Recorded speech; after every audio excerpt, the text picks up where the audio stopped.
حضرت حسن بصری رحمتہ تعالی علیہ اپنی توبہ کا واقعہ بیان فرماتے ہیں. وہ فرماتے ہیں کہ میں امیر کبیر شخص تھا، بہت امیر تھا اور بصرہ کی گلیوں میں غریبوں کی خدمت کیا کرتا تھا.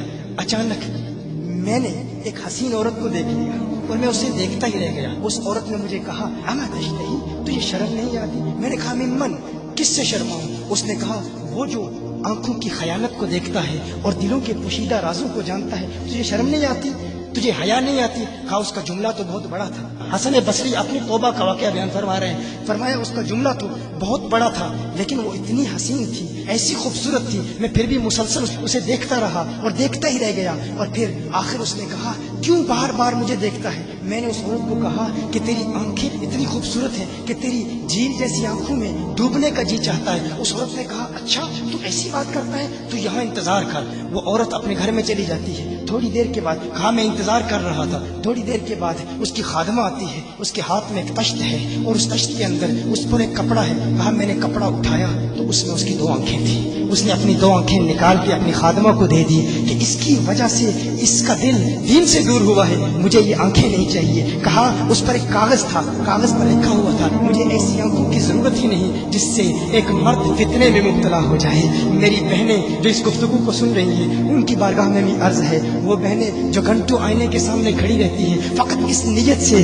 کہ اپنے بالوں کو یوں سنواریں کہ مردوں کو فتنوں میں مبتلا کریں، یا کسی دکان میں جا کر کپڑے خریدتے وقت ان کے ذہن میں فقط یہی خیال ہوتا ہے ایسے کپڑوں کا انتخاب کریں گی کہ جن سے مردوں کو فتنے میں مبتلا کریں گے. یہ بھی امت کی بیٹی ہے جس کی ایک دا سے ایک شخص ولی کامل بن گیا، حسن بصری بن گیا. حسن بصری فرماتے ہیں جب اس کی آنکھیں دیکھی میں تحکم کھو بیٹھا، میں زار و قطار رو رہا تھا. روتے ہوئے میں گھر چلا گیا، پوری رات میں روتا رہا، پوری رات توبہ کرتا رہا، استغفار کرتا رہا. حسن بصری فرماتے ہیں فجر کی اذان سنی، اچانک خیال آیا اس عورت کا شکریہ تو ادا کروں کہ جس نے اپنی آنکھیں میرے لیے، میرے دین کے لیے، میرے ایمان کے لیے اور توبہ پر استقامت کی خاطر قربان کر دی. کہا میں اس کے گھر گیا، جو ہی اس کے گھر پہنچا تو ادھر اس کا جنازہ نکل رہا تھا، اس کی موت واقع ہو چکی تھی. کہا میں رات گھر آیا، میں رات سو گیا، میری آنکھ بند ہوئی، میں نے اس عورت کو خواب میں دیکھا. میں نے کہا کوئی نصیحت کر. اس عورت نے کہا کہ جب تنہائی میں ہو اللہ کا ذکر کرتے رہو، اور جب صبح کرو تو استغفار کرو،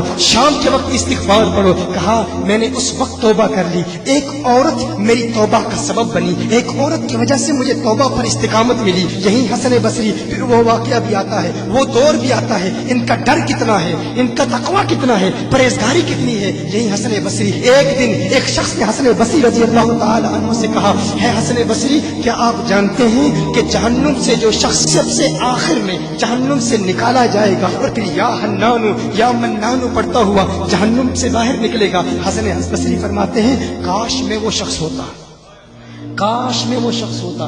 کہا گیا کہ جو جہنم سے سب سے آخر میں نکلے گا، 1000 سال جہنم میں رہے گا، یا حنانو یا منانو بڑھتا ہوا جہنم سے باہر نکلے گا. کہا کاش میں شخص ہوتا. انہوں نے کہا حضرت آپ کیا فرما رہے ہیں کہ آپ جہنم میں جانا چاہتے ہیں؟ آپ تو بزرگ ہیں، اللہ کے ولی ہیں. کہا تم میری بات نہیں سمجھے، وہ جو جہنم سے نکالا جائے گا کم از کم نکلنے کی ضمانت تو ہے. اس سے یہ تو پتا چل رہا ہے کہ ایمان پر موت واقع ہوگی. مجھے اپنے ایمان کی ضمانت نہیں ہے. میں نے اس لیے کہا کہ اگر مجھے یہ ضمانت بھی مل جائے کہ میں وہ ہوں تو وہ بھی مجھے قبول ہے، کم از کم ایمان تو سلامت لے کے جاؤں. میں کہتا ہوں اللہ فرماتا ہے خوف نہیں ہے، ڈر نہیں ہے. پھر فرماتا ہے یہ ڈرتے بھی ہیں، یہ ڈرتے بھی ہیں، لیکن ان کے ڈر اور ہمارے ڈر میں فرق کیا ہے؟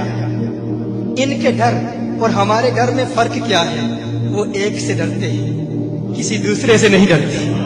فرق کیا ہے؟ وہ ایک سے ڈرتے ہیں، ایک سے ڈرتے ہیں، کسی دوسرے سے نہیں ڈرتے. ہم اس ایک سے نہیں ڈرتے، اسی لیے ہر ایک سے ڈرتے ہیں. یہ فرق.